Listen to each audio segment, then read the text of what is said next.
주님 따라갑니다 하는 제목으로 함께 은혜를 나누겠습니다. 우리 지난주에 예수님의 제자 되기를 사모하라 하는 말씀을 드렸습니다. 왜 예수님의 제자 되기를 사모하고 왜 직분받고 사명받기를 왜 사모해야 한다고 말씀드렸죠? 거기에는 그만한 가치가 있다고 말씀을 드렸어요. 직분의 가치, 제자됨의 가치, 사명을 감당하는 것엔 가치가 있고 상급이 있고 하나님의 영광이 있기 때문에 그것을 사모해야 된다고 말씀을 드렸습니다. 다 기억나시죠? 네. 바울 사도도 그 부르심의 상을 향해 쫓아가고 달려간다 그렇게 고백했거든요. 그래서 저는 직분 괜찮습니다. 저는 사명 부족해서 괜찮습니다 하고 이렇게 사양하는 사람들, 겸손한 거라 그랬어요? 교만도 있고, 지난주 드렸던 말씀은 무식해서 그렇다. 무식해서. 영적인 무지함이에요. 영적인 무지함. 그 상급의 가치가 얼마나 큰 건지, 그 직분이 얼마나 영화로운 건지, 하늘에서 우리에게 주실 면류관이 얼마나 영광스러운 건지를 그걸 모르니까 사양을 하는 거예요. 그 가치를 아는 사람, 그 하늘의 영광이 얼마나 고귀한 것인지를 아는 사람은 거기에 올인하게 돼 있는 거예요. 그래서 바울 사도는 그걸 봤기 때문에, 그 영광의 가치를 알기 때문에 달려갔던 거고요. 우리는 그 가치가 자꾸 희미하게 보이니까 자꾸 이렇게 보이는 만큼 우리는 달려가고 있는 거예요. 그래서 이렇게 자꾸 사양하고 이거에 겸손이 아니고요, 무지해서 그러는 거예요. 여러분, 믿음의 눈이 열려지기를 바라고 하늘의 영광과 상급을 바라볼 수 있는 그런 믿음의 사람들 되시기를 주님의 이름으로 축원을 드립니다. 아멘. 주님은 어떤 분이에요? 선하신 분이에요? 악하신 분이에요? 선하신 분이죠. 지극히 선하신 분. 선하신 하나님이 나를 불러주셨어요. 왜 부르셨을까요? 그렇죠. 좋은 거 주시려고 부르시는 거예요. 선하신 하나님이 부르실 때는 선한 것을 주시려고, 복을 주시려고 부르시는 거예요. 근데 우리는, 그러니까 우리에게 우리를 부르실 때 직분으로 부르시고 제자로 부르실 때는 그것이 우리에게 좋은 거니까 부르신다는 거예요. 직분 맡는 게 좋고 사명 맡는 게 좋고 제자 되는 게 영광스럽고 좋은 거니까 그거 주려고 우리를 부르시는 줄 믿으시기 바랍니다. 근데 우리는 자꾸만 주님이 부르시면 왠지 이렇게 부담스러울 것 같고, 주님이 부르시면 뭔가 안 좋은 일이 일어날 것 같고, 그런 어떤 그 잘못된 생각 갖고 있단 말이죠. 여러분, 그거 마귀가 속이는 거예요. 여러분, 마귀한테 속는 거예요. 마귀는요, 근본이 뭔지 아세요?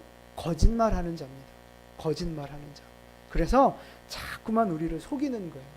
거짓말로 예수님을 시험할 때도 와서 다 거짓말로 말씀을 다 바꿔가면서 거짓말로 예수님을 유혹했잖아요. 오늘 우리를 유혹할 때도 마찬가지예요. 속인다니까요. 감정으로 속이고 말씀을 이상하게 생각하게 해서 속이고, 자꾸 세상의 가치를 갖고 나를 속여요. 속여서 이 영광의 길, 믿음의 길 못 가게 우리를 방해하고 있다는 사실입니다. 여러분, 그거를 깨달으셔야 돼요. 마귀한테 속지 마시고 말씀으로 진리의 눈을 뜨셔서 하늘 영광을 향해 달려가는 여러분 되시기를 주님의 이름으로 축원을 드립니다. 그래서 우리는 뭐가 돼야 된다? 제자가 돼야 된다. 제자가. 그것도 몇 등짜리 제자요? 1등짜리 제자. 지난주 말씀드렸잖아요. 모든 일에 절제하고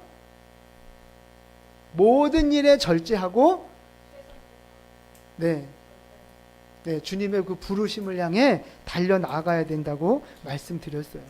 육신의 일을 절제해야 영적인 일에 힘을 쏟을 수 있는 거예요. 오늘은 이제 지난주에는 그 제자로 부르심에 대한 서론의 말씀을 드렸고요. 이제 오늘은 제자로 왜 부르셨는지, 어떤 사람을 부르시는지에 대한 말씀들을 좀 함께 살펴보도록 하겠습니다. 먼저 오늘 19절 말씀을 본문 19절 우리 한 목소리로 함께 봉독하겠습니다. 말씀하시되 나를 따라오라 내가 너희를 사람을 낚는 어부가 되게 하리라 하시니. 아멘. 자, 제자로 이렇게 나를 따라오라 부르시는데요. 부르심의 목적이 뭡니까?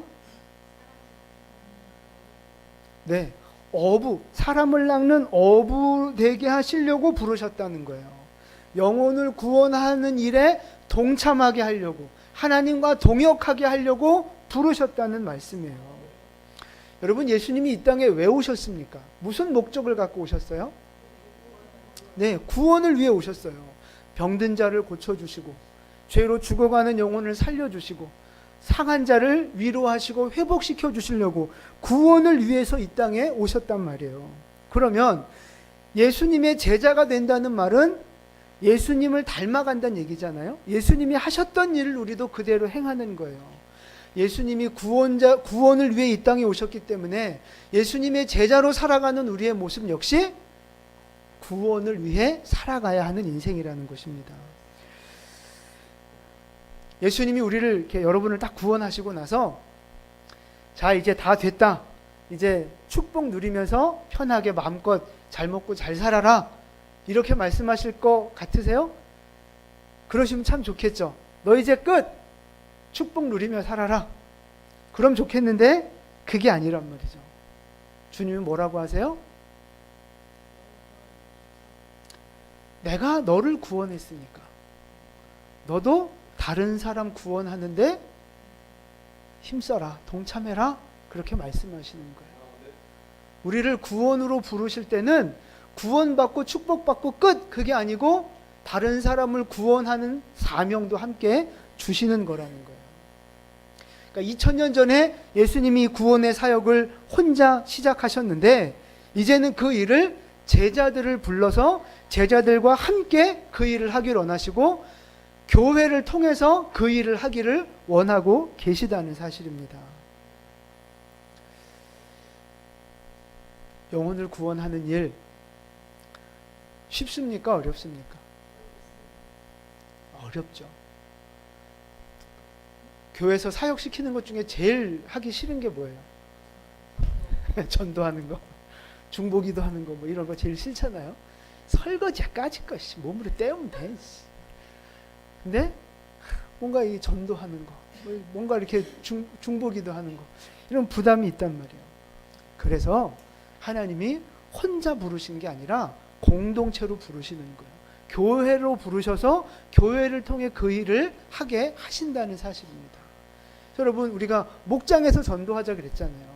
목장을 통해서 함께 기도하고 함께 그 영혼 구원을 위해서 함께 노력하는 거예요. 교회가 함께 그 일에 동참하는 거예요. 그래서 매 목장에서 전도하기를 제가 늘 말씀드리고 한 달에 한 번씩 이렇게 매월 첫 주간, 이번 주간이죠. 생명사랑 나눔 주간으로 저희가 정해서 지키고 있습니다. 태신자를 섬기는 주간. 내가 돌보아야 할 이웃을 위해 조금 더 기도하고 섬기는 그런 주간으로 우리가 이번 주간을 지키고 있어요. 우리 교회는 나가서 이렇게 막 전도지 나눠주고 이런 노방전도 이런 건 안 하지만 관계전도에 우리가 좀 힘을 쏟았으면 좋겠다는 마음이 많이 있습니다. 전도가 되든 안 되든 그거는 나중 얘기예요. 일단 하나님이 우리에게 전하라 하셨으니까, 섬기라 하셨으니까 일단 우리는 그 일들을 하는 거예요. 일단 우리는 순종하고 노력하는 게 우리 역할이지 되네 안 되네 따지는 건 우리가 할 일이 아니란 말이에요.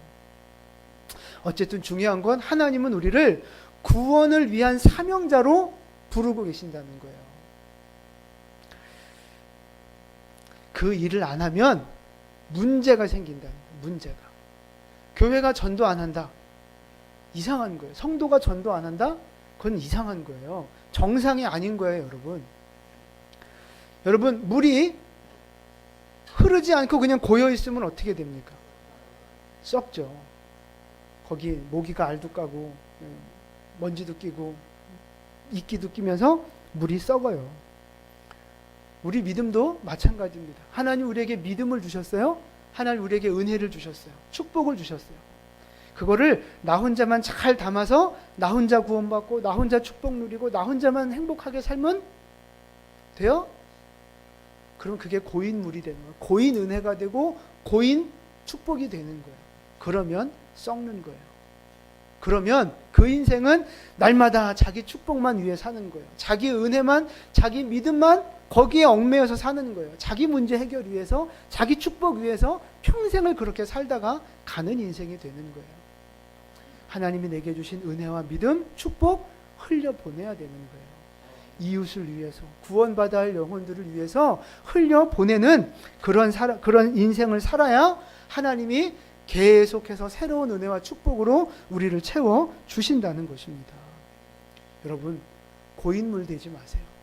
우리의 믿음과 은혜와 축복들, 내게 주신 것들 담아만 두지 마시고 흘려보내는 여러분 되시기를 축복합니다. 혼자 하면 된다 안 된다? 뭐 되긴 하지만 좀 힘들다는 얘기죠. 그래서 교회를 통해서 교회에 주신 비전과 공동체와 함께 그 일들을 이루어 나가는 거예요. 그러니까 태신자 작전 카드를 내야 되겠어요? 안 내도 되겠어요? 네. 아직 안 내신 분들 회개하시고. 네. 예수 믿는 목표가 뭡니까, 여러분? 무슨 목적과 목표를 가지고 지금 신앙생활 하시느냐 하는 거예요. 아니, 정답을 얘기하시는 게 아니고 여러분이 지금 무슨 목적을 가지고 신앙생활 하시느냐를 여쭤보는 거예요. 왜? 다양한 대답들이 나오고 있어요. 뭐 이게 다 우리 마음 안에 이게 다 있죠. 축복, 사명, 선교, 뭐 다 우리 안에 있어요. 다 맞는 얘기입니다.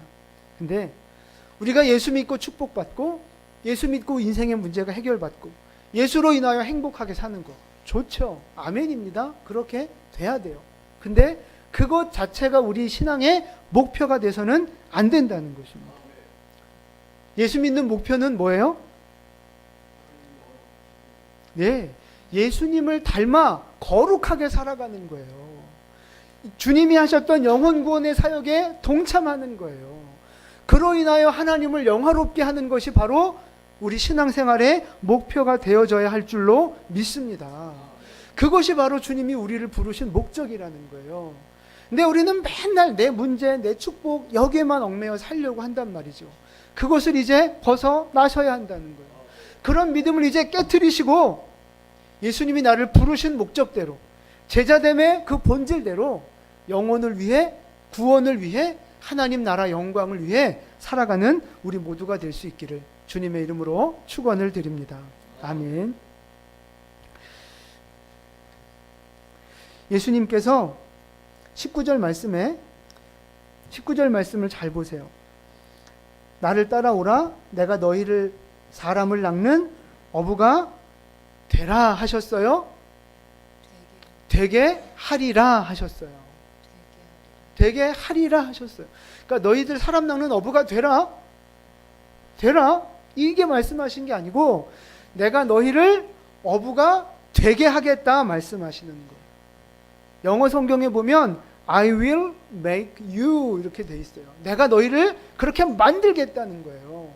하나님이 우리를 어부되게 만들어 가시겠다는 거예요. 친히 우리를 훈련시키시고 친히 우리를 양육시키시고 친히 우리를 가르치시고 이끌어 가시면서 우리를 제자되게 만들어 주시겠다고 말씀하고 계세요. 그래서 하나님이 여러분들을 어디로 인도하셨느냐? 우리 영광교회로 인도하신 거예요. 사람을 낚는 어부로 세우시려고 우리 교회로 지금 불러주셨다는 거예요. 교회를 통해 훈련받는 거거든요. 교회를 통해 가르침을 받고 교회를 통해 인도함을 받는 거거든요. 그래서 모든 믿는 하나님의 백성들은 교회를 세우고 교회를 통해 사역하고 교회를 통해 복을 받고 그렇게 되어지는 거예요. 그게 영적인 원리예요.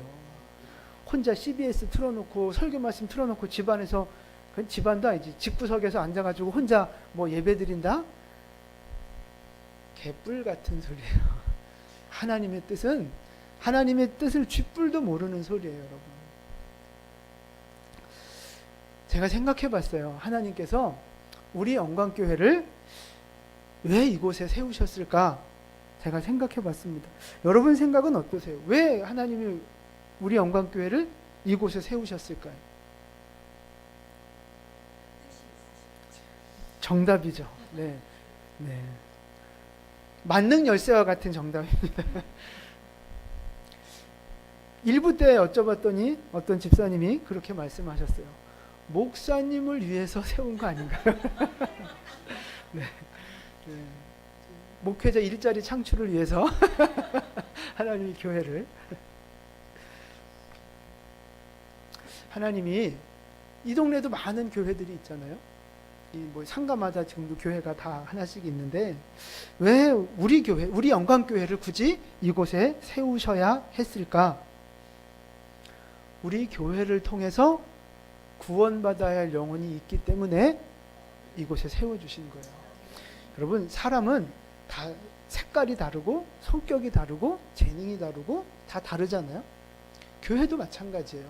크게 보면 다 똑같은 교회지만 좀 구체적으로 보면 교회의 비전이 다르고 교회에 주신 사명이 다르고 교회의 색깔들이 다 달라요. 그러니까 여기에 맞는 성도가 있고 여기에 맞는 교회가 있고 그런 거예요.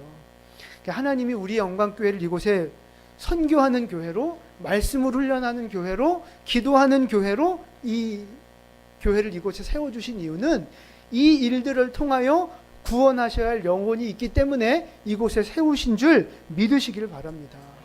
우리 교회의 색깔과 우리 교회의 사명과 우리 교회의 은사를 통해서 김포 땅에 살려야 할 영혼이 있고 이 한국 땅에 살려야 할 영혼이 있는 거예요. 모든 민족과 열방 중에 우리 교회를 통해서 구원받아야 할 영혼들이 있기 때문에 우리 영광교회를 이곳에 세우신 줄 믿으시기를 바랍니다. 그 교회의 비전이 누구의 비전이에요? 예, 여러분 한 분 한 분의 비전이 돼야 되는 거예요. 왜요? 교회가 뭐예요? 교회가 누구예요? 예, 성도 한 분 한 분이 바로 교회잖아요. 예수님의 몸, 교회는 몸이고 우리는 지체고 바로 그거예요. 교회에 주신 비전은 우리 성도 여러분 한 분 한 분에게 주신 비전이랑 똑같은 거예요. 교회에 흘러주시는 복과 은혜는 그것이 곧 성도 여러분들에게 흘러가는 은혜와 복이 되는 줄 믿으시기를 바랍니다. 그럼 교회의 비전을 선포하고 교회의 사명을 이야기할 때 목사님 힘드시겠다. 목사님 열심히 하셔야 되겠다. 여러분 그딴 생각하고 있으면 안 되는 거예요. 이게 누구 일이에요? 내 일인 거예요. 우리 영광교회에 등록해서 함께 섬기고 함께 예배하는 우리 모든 지체들의 공통의 비전이고 공통의 사명이고 이 사명과 비전을 통해 교회에 복을 부어주실 때 그 복과 은혜가 여러분 가정마다 인생마다 흘러가게 되는 줄 믿으시기를 바랍니다. 하나님이 우리 영광교회 그냥 세우시지 않았습니다. 지금은 비록 작고 연약함이 많이 있지만 하나님이 우리 영광교회 반드시 세워가실 거고 하나님의 영광을 위해 귀하게 사용하실 줄 믿으시기를 바랍니다. 나중에 가가지고 어머 목사님 우리 교회가 이렇게 될 줄 몰랐어요. 그러면서 그때 와갖고 막 알랑방구 끼고 그러지 말고 지금 잘하시는 지금 힘들 때 고난당할 때 그때 점수를 따야 이게 끝까지 가는 거지. 뭐 괜히 큰 교회 가가지고 뭐 이게 여러분 그때 가면 이미 국물도 없어요. 아이고. 저는 바라기는 우리 영광교회가 큰 교회 되기도 원하고 정말 많은 사역하는 교회 되기도 원해요. 근데 그것보다 더 중요한 건 하나님을 기쁘시게 하는 교회, 뭐 성장, 사명 다 좋지만 정말 하나님이 인정해 주시는 교회, 그런 교회가 됐으면 좋겠어요. 예배가 살아있고 기도가 살아있고 말씀에 순종하는 교회, 우리 영광교회가 정말 그런 교회가 됐으면 좋겠어요. 그럼 어떻게 해야 그런 교회가 돼요?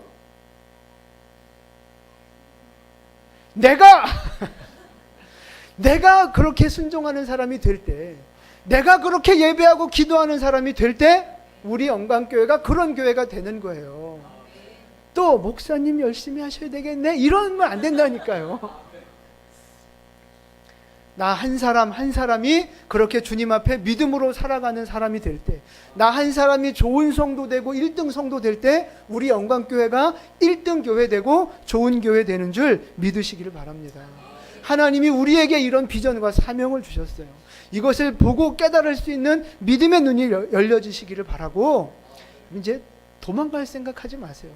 자꾸 어디 이렇게 숨을 생각하지 마시고, 주님이 부르셨어요. 목사가 부르면 뭐 도망가고 뺀질될 수 있죠. 근데 하나님이 여러분 부르셨다니까요. 도망가면 어떻게 돼요? 네, 전 책임 안 져요. 하나님이 부르셨는데 도망을 간다. 뒷감당 알아서 하셔야 돼요. 다시 한번 말씀드립니다. 하나님은 선하신 분이에요. 정말 좋으신 목자세요. 그분이 우리를 부르셨어요. 왜 부르셨다고요? 좋은 것 주시려고 부르셨다는 거예요. 여러분, 우리를 제자로, 사명자로 부르신 거 복 주시려고 부르시는 거예요. 제발 하나님 오해하지 마시고, 제발 자기 생각대로 신앙 생활하지 마시고, 하나님의 마음을 알고 말씀을 알아 믿음대로 하늘 바라보며 잘 신앙생활 하시기를 주님의 이름으로 축원을 드립니다.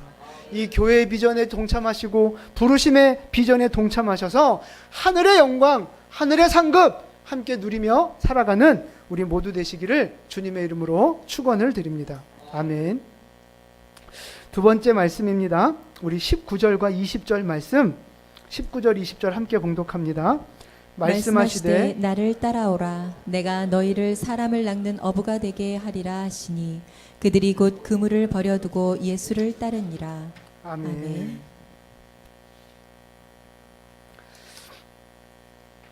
나를 따라오라.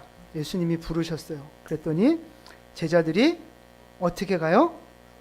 예, 곧 그물을 버려두고 즉시 순종하며 가는 거예요. 근데 여러분, 질문 하나 드리면, 예수님과 오늘 이 어부들 베드로와 안드레, 야고보와 요한, 이 네 명의 제자를 두 번에 걸쳐 부르시는데, 예수님과 이 어부들이 오늘 처음 만났을까요? 아니면 그 이전에 이미 알고 있었을까요? 네, 처음 만난 것 같죠? 딴 분 생각은 어떠세요? 처음 만난 것 같죠? 네. 오늘은 처음 만난 거 맞아요. 근데 그 이전부터 알고 있었고, 만남이 있었고, 교제가 있었어요. 이 사복음서를 쭉 이렇게 정리를 해서 순서를 살펴보면, 그 예수님이 그 광야에서 세례받고 시험 받으시고 난 이후에 이미 이들과 접촉이 있었어요.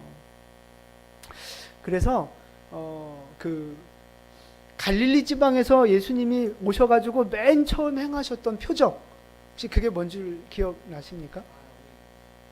그쵸. 혼인잔치 때 물을 포도주로 바꾼 기적의 사건. 지금 그 사건이 오늘 마태복음 4장보다 먼저 있었던 사건이에요. 순서를 따지면. 그러니까 그때 누가 있었어요? 그 가나 혼인잔치에 누가 따라갔어요? 제자들 같이 따라갔단 말이에요. 그리고 이 사건 말고도 예수님이 배에서 말씀을 가르치실 때 많은 사람들을 세워놓고 앉혀놓고 배를 띄워놓고 말씀을 전하신 적이 있었잖아요. 그 배가 누구의 배였느냐? 베드로의 배였어요.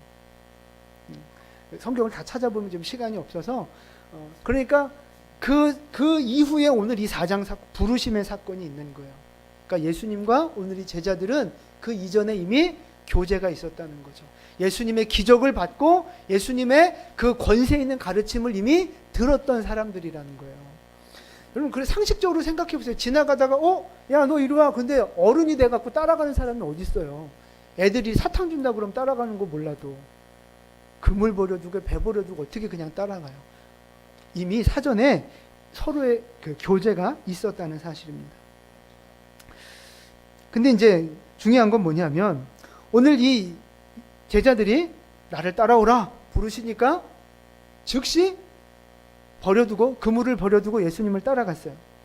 이 어부들의 믿음이 큽니까? 작습니까?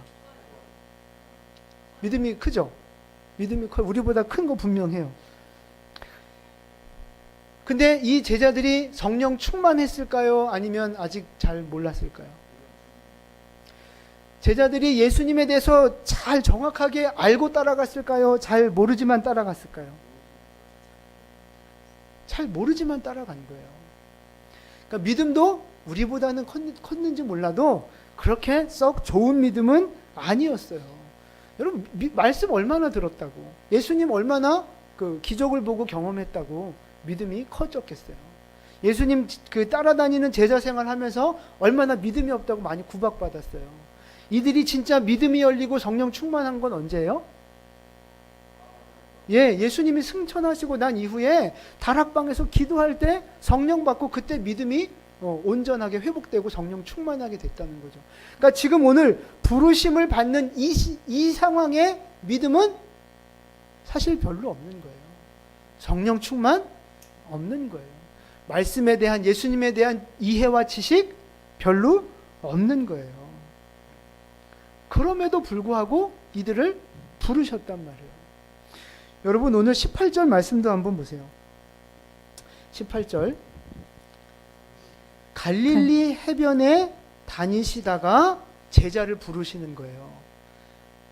여러분, 생명을 구원하고 말씀을 가르치는 제자를 선택해야 돼요. 제자를 캐스팅해야 돼요. 그럼 여러분, 어디 가서 제자를 찾아오는 게 상식적이고 좋은 제자를 골라올 수 있는 좋은 그 장소가 어딜까요? 그죠? 회당, 성전, 이런 곳이에요. 랍비들이 있는 곳, 이런 곳에 가서 제자를 불러야 진짜 좋은 엘리트 제자를 뽑을 수 있는 거 아니겠어요? 여러분이 만약 여러분이 하는 일을 누군가에게 물려주기 위해서 제자를 뽑는다고 생각해 보세요. 어떤 사람을 제자로, 내 것을 다 물려줄 제자를 어떤 사람을 뽑겠어요? 멍청한 사람 뽑겠어요? 똑똑하고 뭔가 성실하고 내 마음에 드는 사람을, 뭔가 좀 수준이 있는 사람을 불러야 내 제자로 삼지 않겠어요? 그런데 오늘 예수님은 회당으로 가신 게 아니에요. 성전으로 가신 게 아니에요. 갈릴리 해변을 돌아다니시면서 제자를 찾고 계셨다는 것입니다. 어부들이란 말이에요. 그렇게 배경이 좋지 않습니다. 거친 사람들이에요. 많이 배운 사람들이 아니란 말이에요. 그럼에도 불구하고 보세요. 배경도 안 좋죠? 거칠죠? 가난하죠? 믿음도 별로 안 좋죠? 예수님에 대한 지혜와 지식과 이해도 별로 없죠? 그런데 주님은 그들을 제자로 부르셨단 말이에요. 여러 가지 부족하기 때문에 버리실 것 같지만 하나님은 거꾸로 부족하기 때문에 그들을 부르셨다는 거예요. 하나님이 부르신 대표적인 사람, 우리 모세를 한번 생각해 보세요. 하나님이 모세를 부르실 때가 언제입니까? 힘 있고 능력 있을 때 부르셨어요? 아니면 아무것도 없을 때 부르셨어요? 네. 자기가 왕궁에 살 때, 왕자로 있을 때 힘이 있고 권세 있고 내가 뭔가 할 수 있을 것이라고 생각했을 때는 하나님이 쓰지 않으셨어요. 근데 광야로 도망가서 지식도 다 버리고 권세도 다 빠지고 힘도 다 빠지고 아무것도 없을 때 나는 못합니다 하니까 그때서야 하나님이 부르셨다는 거예요. 하나님의 부르심은 우리의 생각하고 다르다는 거예요. 하나님께서 이스라엘 민족을 선택하신 이유도 마찬가지예요. 왜 이스라엘을 선택하셨을까요? 숫자가 많고 똑똑한 민족이고 싸움 잘하는 민족이라 선택하셨을까요? 아니에요. 신명기 7장 7절 말씀입니다. 신명기 7장 7절.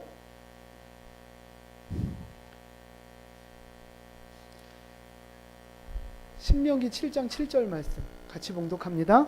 여호와께서 너희를 기뻐하시고 너희를 택하심은 너희가 다른 민족보다 수요가 많기 때문이 아니니라. 너희는 오히려 모든 민족 중에 가장 적으니라. 아멘. 보세요. 하나님이 이스라엘을 기뻐하셨고 선택하셨어요.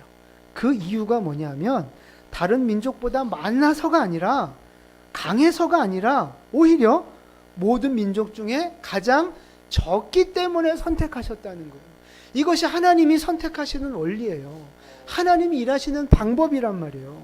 작고 보잘것없고 연약하기 때문에 선택하셨다는 거예요. 여러분 생각해 보세요. 만약에 이스라엘이 똑똑하고 힘도 세고 강대한 나라였어요. 그래갖고 자기들 힘으로 반란을 일으켜서 출애굽을 했다고 생각해 보세요. 자기들 힘으로 광야를 지나 가나안을 정복했다고 생각해 보세요. 거기에 하나님의 영광 받으실 자리가 있어요? 없어요. 자기들이 잘나서 했는데 거기 하나님의 역사와 은혜가 왜 필요해요? 하나님의 영광이 왜 필요해요?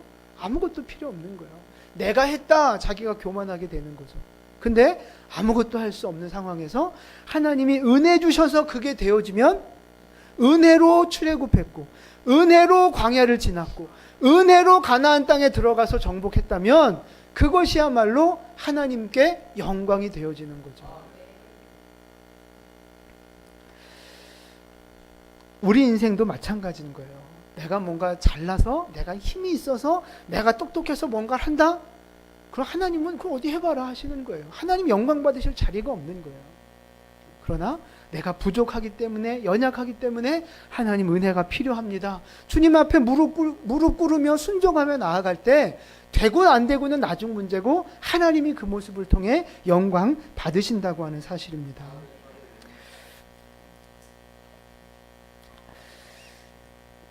약한 자를 들어 강한 자를 부끄럽게 한다고 말씀하셨고요. 가난한 자를 들어 부한 자를 부끄럽게 하신다고 말씀하셨어요. 이것이 하나님이 일하시는 원리예요. 여러분에게 질문 드립니다. 여러분, 나는 믿음이 좋은 편에 속한다. 한번 손 들어 보십시오. 나는 믿음이 좋다. 몇 분은 들 줄 알았는데요. 믿음이 좋다 없어요? 제 믿음이 제일 좋아요? 나는 머리가 잘 돌아간다. 나는 똑똑하다. 내 똑똑으로 하나님을 위해 뭔가 할 수 있다 생각하시는 분.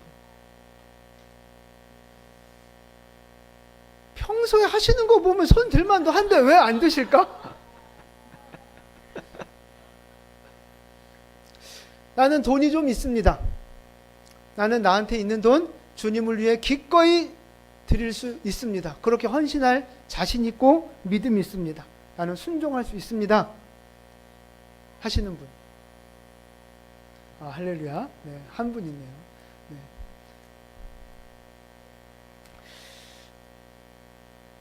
집사님, 교만 아니시죠? 네, 진짜 믿음이시죠? 네, 아멘입니다. 네, 믿음이면 되는 거예요. 이제 중요한, 무슨 말씀을 드리려고 하느냐 하면,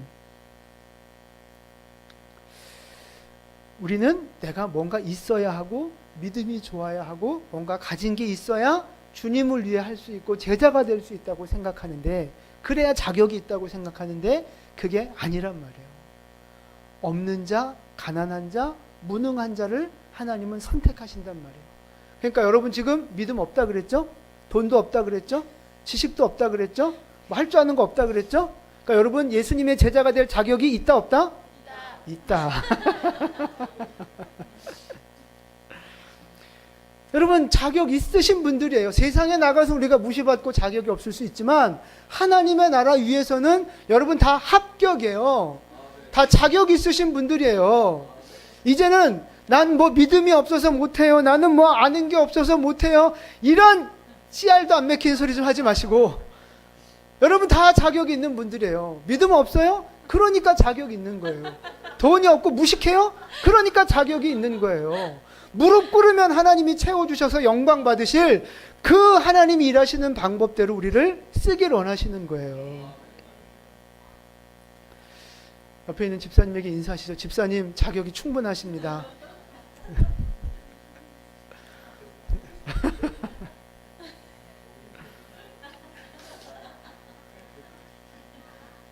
여러분 진짜 자격이 있으세요. 그러니까 이제 도망가지 마시고 자꾸 빼지 마시고 말씀드렸잖아요. 그게 겸손이 아니라니까요. 그게 하나님을 무시하는 거고 그게 교만이고 그게 무식한 짓이에요. 영적인 무지예요. 내가 약하기 때문에 내가 가난하기 때문에 주님은 나를 들어서 강한 자, 부한 자를 부끄럽게 하시며 세상을 이길 하나님의 일꾼으로 우리를 사용해 가신다는 사실입니다. 여러분 한 분 한 분 그런 은혜를 경험하는 진짜 믿음의 백성들 되시기를 주님의 이름으로 축원을 드립니다. 아멘. 그래서 이제 중요한 건 뭐냐면 어쨌든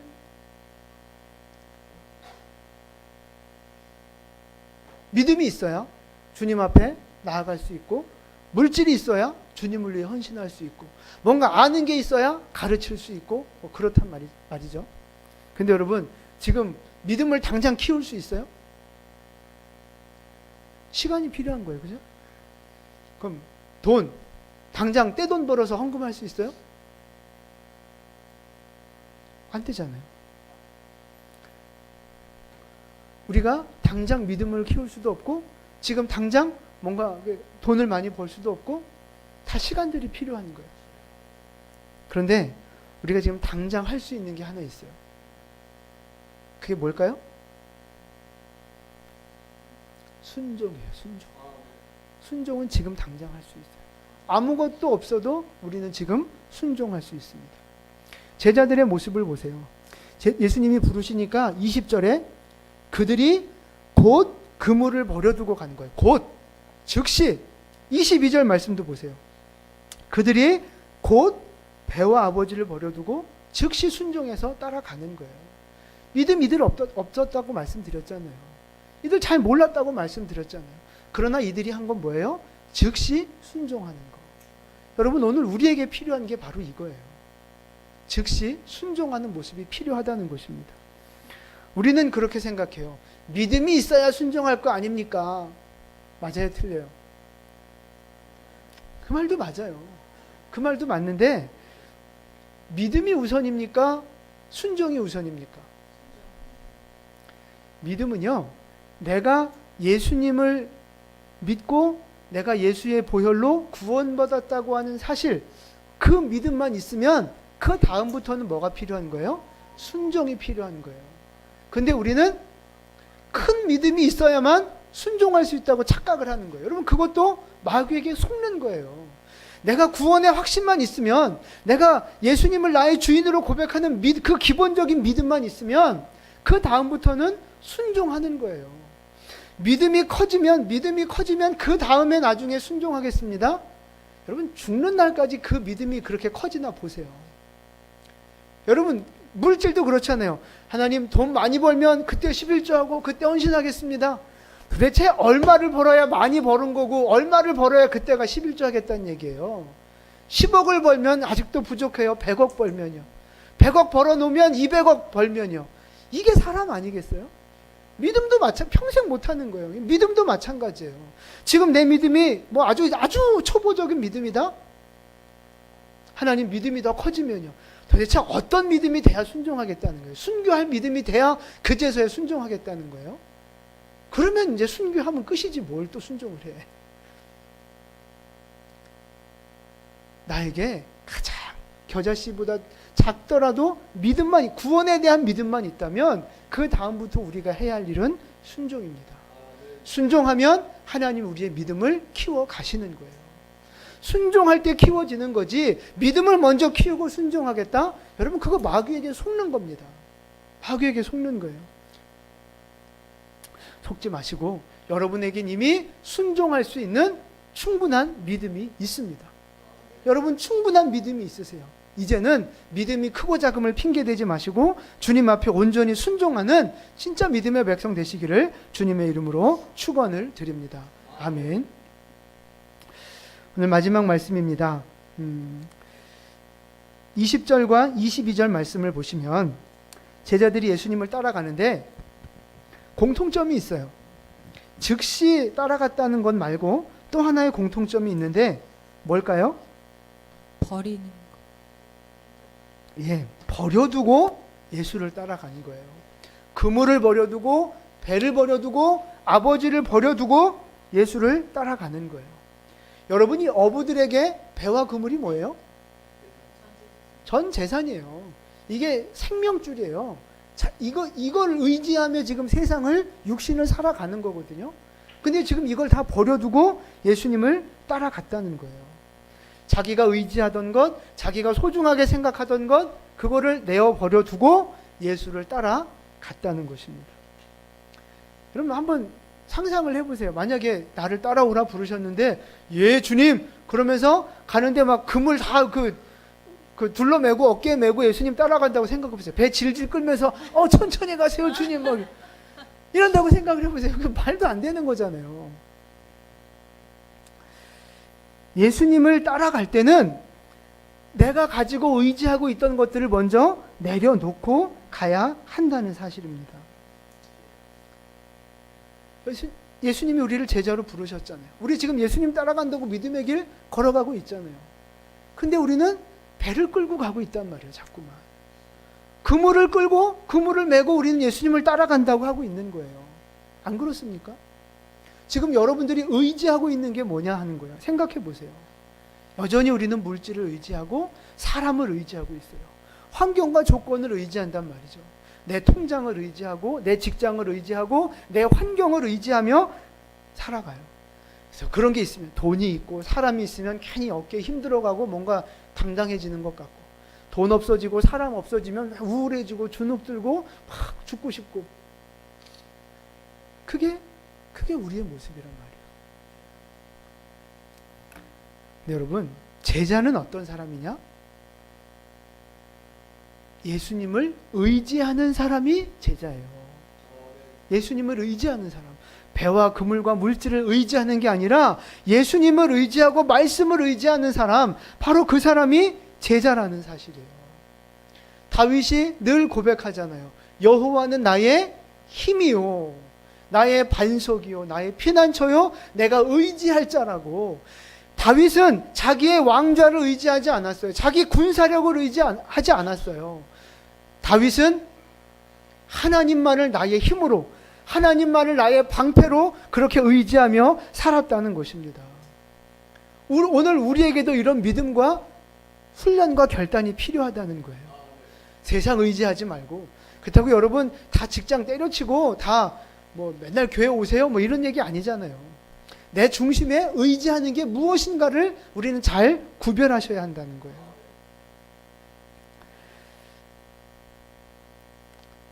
세상 의지하는 마음들, 눈에 보여지는 것들 의지하고자 하는 마음들 다 내려놓으시는 훈련이 우리에게 필요해요. 훈련. 그걸 내려놔야만 주님을 따라갈 수 있는 거예요. 우리가 내려놓고 버려야 할 것이 하나 더 있습니다. 그게 뭐냐면 내가 늘 살아가는 삶의 습관들, 내가 생각하는 방식들, 내가 중요하게 생각하는 가치관들, 그런 게 있거든요. 여러분 그런 것들 다 버리시고 바꾸셔야 합니다. 예수 믿기 이전에, 제자로 살아가기 이전에 내가 가지고 있었던 습관들, 내가 생각하는 방식들, 내가 중요하게 여겼던 가치관들, 예수를 따라가기 시작하면서부터는 그런 것들을 버리시고 바꾸셔야 돼요. 예수님 따라간다고 하면서 옛사람의 습관을 바꾸지 않으면, 예수님을 따라간다고 하면서 내가 세상에서 생각하던 그런 기준과 가치관과 그런 습관들을 계속 가지고 예수님을 따라간다면 그건 불가능한 거예요. 그게 바로 배를 질질 끌고 예수님 따라가는 모습하고 똑같은 거예요. 새 포도주를 낡은 가죽 부대에 넣으면 어떻게 된다 그랬어요? 터져서 둘 다 버린다 그랬어요. 둘 다 못 쓰는 거예요. 여러분 배를 끌고 그물을 메고 주님을 따라가면 주님도 못 따라가고 나중에 고기도 못 잡고 둘 다 버리는 거, 이것도 저것도 안 되는 거예요. 내려놓고 버려야 할 여러분의 습관이 있어요. 여러분의 고집이 있고 여러분의 세상적인 생각과 가치관들이 있을 거란 말이에요. 그걸 버리셔야 돼요. 그걸 버리셔야 주님의 온전한 제자가 돼서 주님이 부르시는 축복과 영광을 향해 나아갈 수 있게 된다는 것입니다. 여러분 버리셔야 할 것이 무엇입니까? 여러분이 버리셔야 할 습관들이 있을 거예요. 뭐 어떻게 사시는지 모르지만 여러분 습관적으로 하는 일들이 있을 거예요. 그것 때문에 뭘 못해요? 네, 영적인 일을 못해요. 성경도 그것 때문에 못 읽어요. 그것 때문에 기도도 못하고 교회도 잘 안 나와요. 뭐 TV를 본다거나, 뭐 맨날 핸드폰 붙잡고 있다거나, 아니면 뭐 수다를 떤다거나, 어디 뭐 놀러 간다거나, 쇼핑한다거나, 뭐 필요한 건 해야 되지만, 그게 불필요한 습관들이 있단 말이에요. 여러분, 그걸 버리지 않으면 영적인 훈련을 할 수 없어요. 뭐 문제가 생겼을 때 우리가 생각하는 것도 마찬가지예요. 다 내 중심으로 생각하고 세상 사람들이 생각하는 기준과 방법대로 우리는 생각을 해요. 그래서 뭔가 이렇게 문제가 생기고 어려움이 생기면 뭐 해요? 예. 원망하고 핑계대고 불평하고 막 그러는 거예요. 내 죄를 보지 못하고 내가 하나님 앞에 불순종한 건 모르고 막 이 사람 원망하고 저 사람 원망하고 핑계대고 막 그러는 거예요. 집사님 때문에 상처받았다고 그러고, 목사님 때문에 시험 든다고 그러고, 뭐 이런 문제가 하나님, 뭐 맨날 또 하나님 때문에 시험 들었다고 그러고, 하나님 나를 안 사랑한다고 그러시고.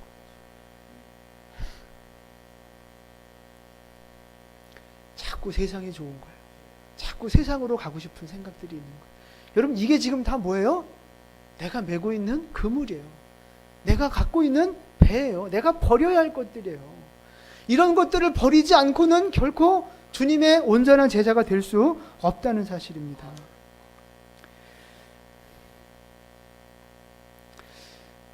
신앙생활을 하다가 시험 들고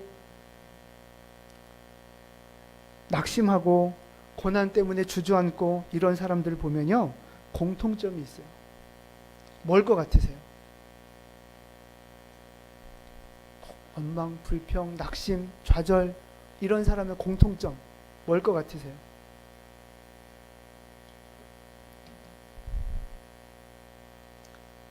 말씀이 없어요. 말씀. 성경을 안 읽는다니까요. 기도를 하지 않아요.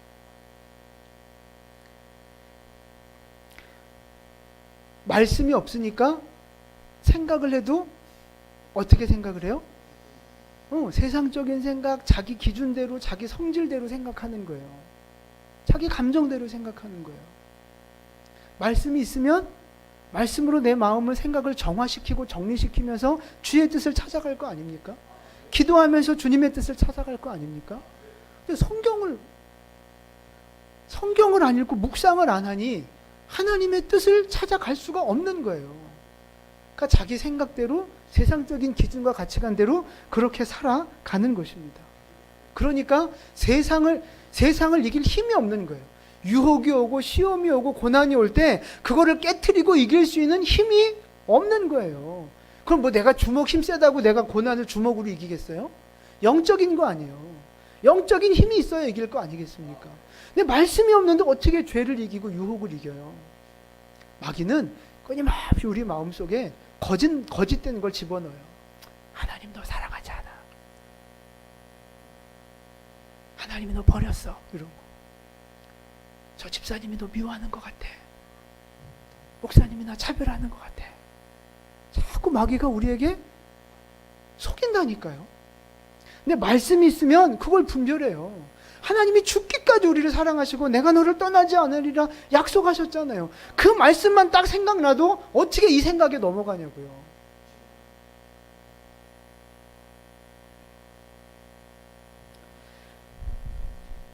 오늘 아침에 식사하셨습니까? 안 하셨어요? 점심에 두 그릇 드시겠네요? 메뉴 말하지 말아야지. 여러분, 우리는 밥을 먹어야 힘이 나요. 밥 안 먹고 어떻게 일할 수 있겠어요? 안 그래요? 육신은 밥을 먹어야 힘을 나고 우리의 영혼은 말씀을 통해서 은혜를 받아야 힘이 나는 거예요. 너무 마음이 아프고 안타까워요, 여러분. 어떻게 말씀 없이 신앙생활을 할 수 있습니까? 어떻게 기도 없이 주의 일을 한다고? 사명을 감당한다고 할 수 있겠냐고.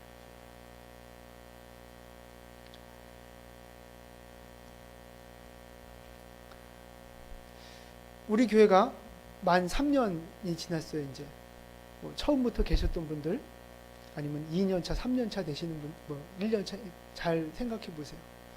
제가 성경 백독 운동을 2016년 첫 해 4월 달인가 5월 달부터 제가 시작을 했어요. 어떻게 만 3년이 되도록 신약 성경 일독을 안 하냔 말이에요, 도대체. 정말 이건 기적이에요, 기적. 그렇게 성경을 안 읽는데도 꼬박꼬박 주일날 나오는 거 보면 이게 기적이에요, 이게 기적. 정말 여러분 기적으로 살아가고 계세요. 징글징글해요, 저거 징글징글해.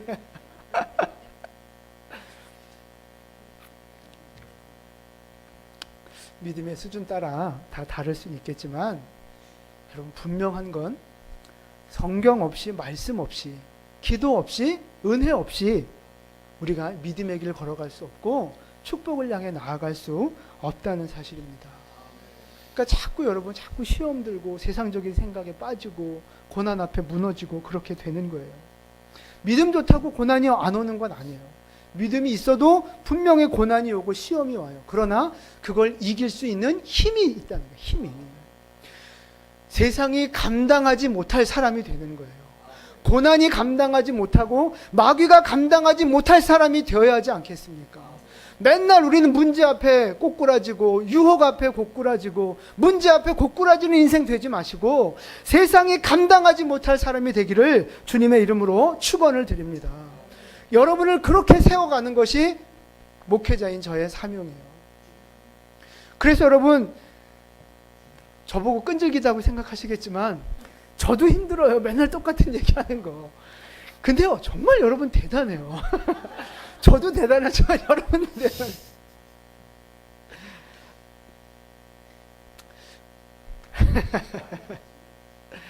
그래서 하나님이 옛사람의 모습을 끊어버리시라고 성숙한 제자로 세워가시려고 우리 교회에 새로운 그 사명을 주신 거예요. 운동을 주신 거예요. 그게 바로 50 운동입니다. 매일 성경 5장씩 읽으세요. 최소한. 그리고 매일 10분 이상 기도하세요. 여러분 이거 하는데 30분이면 좋게요. 30분이면. 주님이 나를 위해 죽어주셨고 천국을 주셨는데 주님을 위해서 하루 30분 하나님과 1대1로 독대 못하십니까? 그것도 못하면서 믿음으로 살아간다고 주님의 일을 하겠다고 하실 수 있겠습니까? 여러분 야단치는 거 아니고요. 하나님 우리를 좋은 길로 부르셨어요. 정말 영광의 길로 부르셨어요. 정말 큰 상급 주시려고 우리를 부르셨어요. 근데 왜 그 길을 모르시고 왜 그 길을 못 가십니까? 저는 그게 너무 안타깝고 너무 마음이 아파요.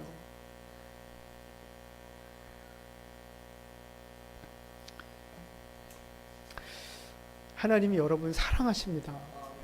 하나님 여러분 정말 사랑하시고 하나님이 정말 여러분에게 좋은 것 주길 원하세요. 근데 그릇이 준비가 돼야 될 거 아닙니까? 그릇이. 여러분 간절히 바라기는 정말 기도와 말씀으로 하나님 앞에 다시 서실 수 있기를 축복합니다. 이 50 운동 우리가 매일 큐티하는 거 당연하고요. 이 50 운동에 좀 도전하셨으면 좋겠어요. 그래서 앞으로 중요한 자리는 이 50 운동 안 하면 안 맡길 생각이에요. 너무했나?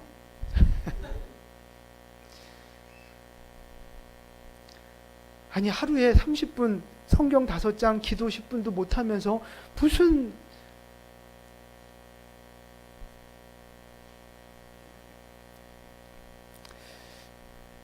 하나님 앞에 우리가 새로운 습관을 만들어 갔으면 좋겠어요. 다시 한번 말씀드려요. 여러분 가지고 계시는 그 육체적인 습관들이 있을 거예요. 영적으로 무익한 습관들이 있을 거예요. 그걸 잘라 버리시고 이제 그것을 50 운동으로 새로운 영적인 습관으로 자리 잡아 가시기를 축복합니다.